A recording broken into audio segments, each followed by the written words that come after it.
এতিয়া আপোনালোকে কৰ্ডত কেনেদৰে গাব মই হেতু দেখাই দিছো আপোনালোকক এতিয়া ফাৰ্স্ট কৰ্ড আপোনালোকে ধৰিব লাগিব ডি শাৰ্প মেজৰটো তাৰপিছত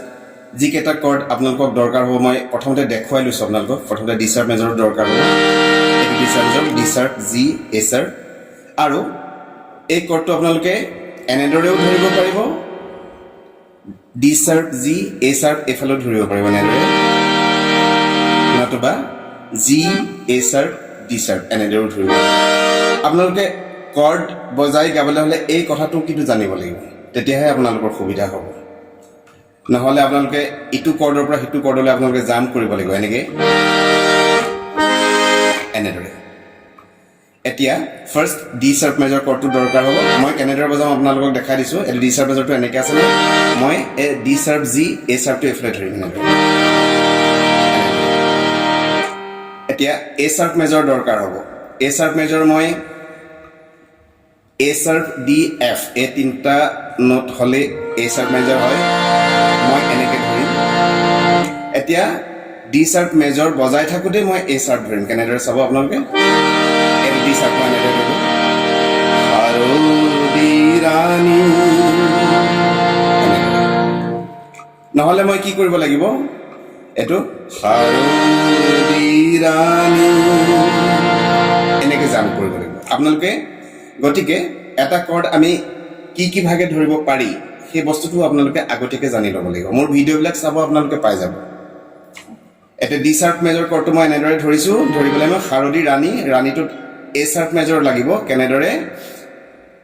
বজাব গাব মই দেখাই দিছো এটো ধৰিলো শাৰদি ৰাণী এটো ঠিক আছে মোৰ গোৱাটোত বৰকে দায়িত্ব নধৰিব মই গোৱা মানুহ নহয় আচলতে তথাপিতো আপোনালোকক দেখুৱাৰ চেষ্টা কৰিছো কেনেদৰে গাব এইখিনি মই এটা কথা কওঁ মই গোৱা মানুহ নহয় যদিও এটা খুব প্ৰয়োজনীয় কথা আপোনালোকক ক'ব বিচাৰিছো আমি নফিকাৰসকলে হাৰমনিয়ামখন প্লে কৰিবলৈ শিকিব লাগে ফিংগাৰিংছখিনি আনিব লাগে মিউজিকখিনি বজাবলৈ শিকিব লাগে কিন্তু মোৰ ভিউৰ পৰা মই কৈছো আপোনালোকে নোট বাই নোট বজাই গীত এটা গোৱাতকে যদি কৰ্ড ধৰি বা স্কেল ধৰি গীতটো আপোনালোকে গোৱাৰ চেষ্টা কৰে আউৰোৱাৰ চেষ্টা কৰে কৰবাত গালে আপোনালোকে বজায়ে গালে কিন্তু যেতিয়া প্ৰেক্টিছ কৰিব প্ৰেক্টিছ কৰাৰ সময়ত যদি আপোনালোকে কৰ্ড ব্যৱহাৰ কৰি প্ৰেক্টিছ কৰে মই ভাবো আপোনালোকৰ কণ্ঠটোৰ কাৰণে বেছি ভাল হয় কিয়নো নোট বাই নোট যেতিয়া আমি বজাই গীত এটা গাব চেষ্টা কৰোঁ তেতিয়া আমাৰ কণ্ঠটো সম্পূৰ্ণ হাৰমনিয়ামটোৰ ওপৰত বা যিটো ইনষ্ট্ৰুমেণ্টে আমি ব্যৱহাৰ নকৰোঁ লাগে সেই ইনষ্ট্ৰুমেণ্টটোৰ ওপৰত আমাৰ ডিপেণ্ডেবল হৈ পৰে কেতিয়াবা যদি আমাৰ হাৰমনিয়ামটোত বা পিয়ানোটোত নোট এটা স্লিপ কৰি যায় তেতিয়াহ'লে আমাৰ ডিঙিটোৱেও সেই নোটটো তেনেদৰে স্লিপ কৰিবলৈ আৰম্ভ কৰে গতিকে কৰ্ডত ধৰি যদি কৰ্ডৰ ছাপৰ্টটো লৈ আপোনালোকে গোৱাৰ চেষ্টা কৰে বা আপোনালোকৰ ষ্টুডেণ্টেই হওক বা ছাত্ৰ ছাত্ৰীয়ে হওক বা আপোনালোকৰ ল'ৰা ছোৱালীয়ে হওক আপোনালোকে কৰ্ডৰ জ্ঞানটো দি কৰ্ড বজাই বজাই গোৱাৰ চেষ্টা কৰিলে তেতিয়া তেওঁলোকৰ বেছি প্ৰফিট হয় কিয় হয় কাৰণ তেতিয়া ভইচৰ কণ্ট্ৰলটো নিজৰ হাতত থাকে নিজে ভইচটো কণ্ট্ৰল কৰি গৈ থাকিব লাগিব হাৰমনিয়ামটোৰ পৰা বা কিবৰ্ডটোৰ পৰা জাষ্ট ছাপৰ্ট এটা ল'ব স্কেলৰ ছাপৰ্ট এটা ল'ব কিন্তু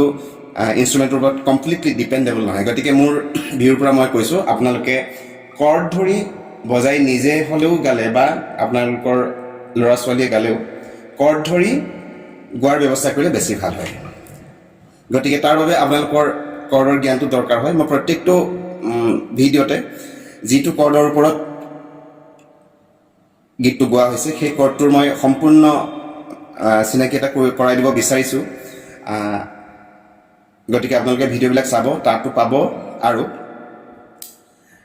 প্ৰত্যেকটো গানত যিমানকেইটা কৰ্ড ইউজ হয় সেই কৰ্ড কেইটাও মই ধুনীয়াকৈ কৈ গৈ আছোঁ আপোনালোকে বুজিব পৰাকৈ আপোনালোকে ভিডিঅ'বিলাক চালেই গম পায় এই যে মই কৰ্ড ধৰি গোৱাৰ কথাটো কৈছোঁ এইটো আৰু এটা কথা আমি নিজে ভুগিছিলোঁ কাৰণ আমি আগতে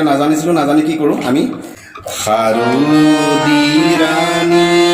তোমাৰ হেনো নাম আমি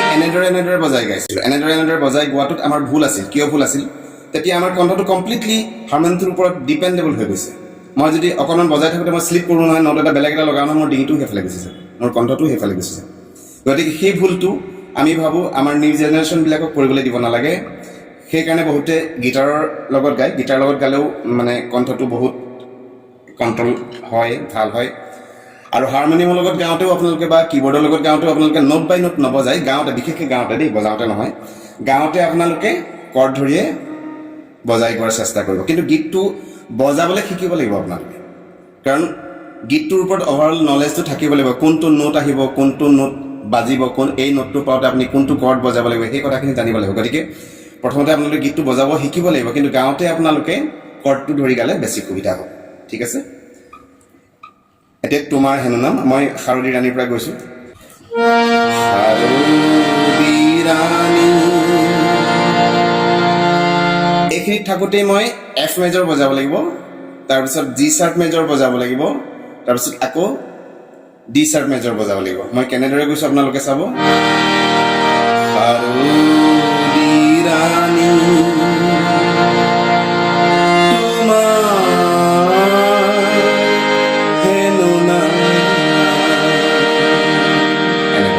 কৰ্ডকেইটা আকৌ এবাৰ চাব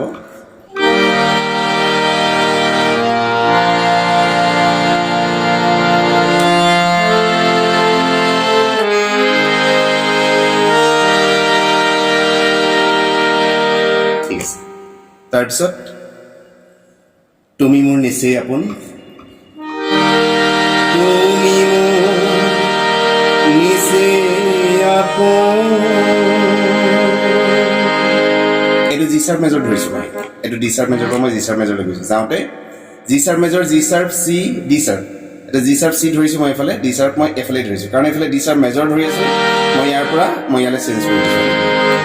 তুমি মোৰ নিচেই আপোন তাৰপিছত সদ্যস্নাতা ৰূপহী মোৰ ইয়ালৈ নতুবা ৰূপহী মোৰ এনেদৰে এইটো ৰূপহী মূৰটো লৈ আহোঁতে আপোনালোকে জি শাৰ্প মেজৰ ধৰিব লগা হৈছে জি শাৰ্প মেজৰ আপোনালোকে এইফালে আহিলে ইয়ালৈ আহিলে জাপ মাৰিব লাগিব গতিকে আপোনালোকে এইটো ৰূপহী মোৰ এইটো জি শাৰ্প মেজৰ হৈছে G sharp C D sharp G sharp C D sharp G sharp C D sharp এইটো আছিলে G sharp C D sharp মই এইফালে ধৰিছোঁ ঠিক আছে তাৰপিছত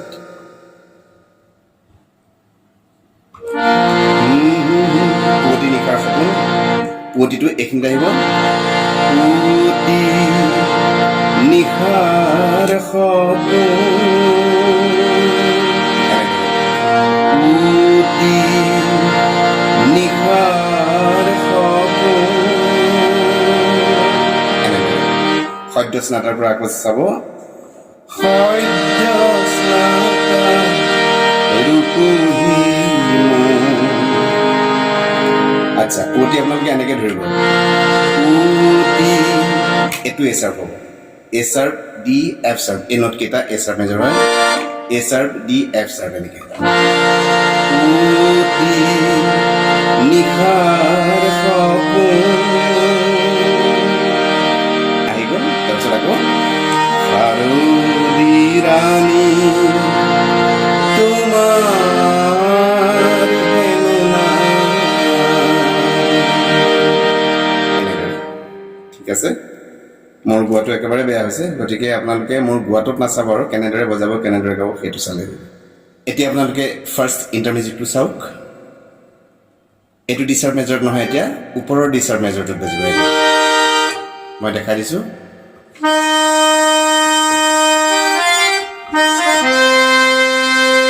এইটো ফাৰ্ষ্ট লাইনটো তাৰপিছত ছেকেণ্ড লাইনটো হ'ব এই নোটটোত টাচ কৰি আহিব তেতিয়া ভাল হ'ব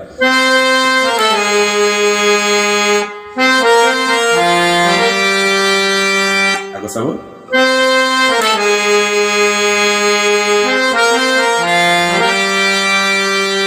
তাৰ থাৰ্ড লাইনটো চাব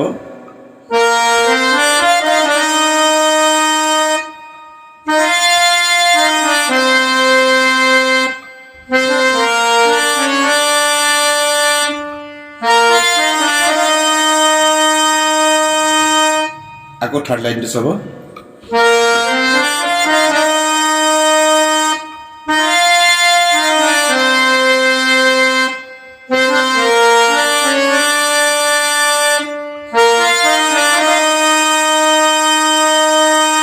ঠিক আছে মই অকণমান চিম্পলকৈ দেখাই দিছোঁ আপোনালোকক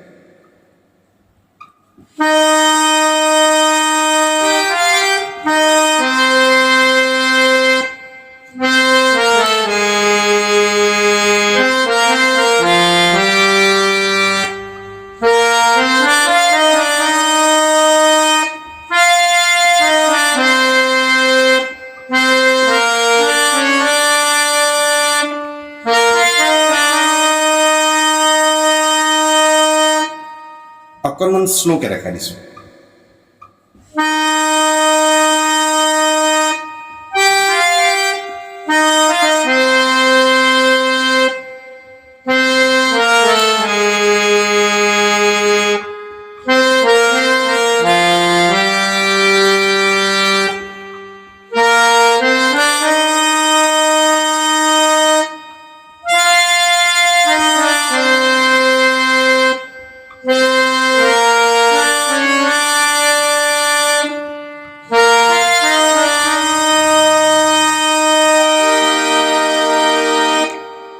শুভ্ৰ নীলা এতিয়া এইটো ডিছাৰ্টেজৰ পৰা